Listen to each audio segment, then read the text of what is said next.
During the Lilac Fire, county leaders, though, they directed people looking for information to call 211. You may remember this. Problem is, some people couldn't get through. Team 10 investigator Melissa Masiha is now in our newsroom digging into the problem with the system. Hey, Mel.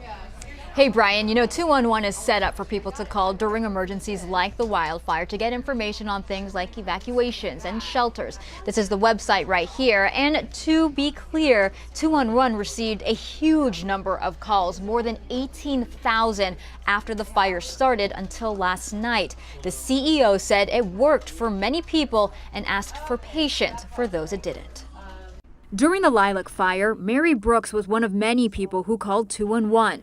Problem was, she never got a hold of anyone. I called them a couple of times and I got a recording and nobody called me back from that. 90% of people that called stayed on the line. 211 CEO told me there were intermittent problems the first hour after the fire started. A lot of people called at one period of time, and it's at a time that we're ramping up because we're also ramping up our operations. This isn't the first time 10 News found issues with 211 response.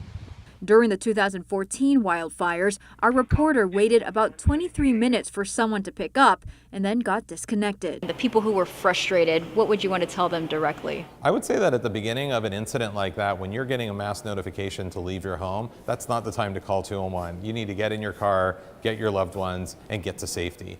And really, when you get to a safe environment, call 211 for up-to-date information. Monday, 211's call center much quieter. John Ohanian believes despite any issues, 211 was a success, helping to not clog up the 911 emergency line. We're not doing something that's easy. We're actually doing something that's tough.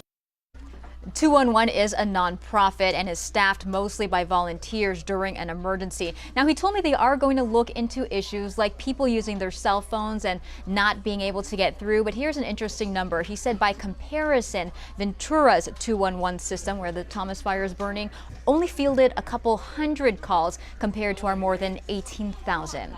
Live in the newsroom, Melissa Masiha, Team 10. That is good information. Thank you, Mel. And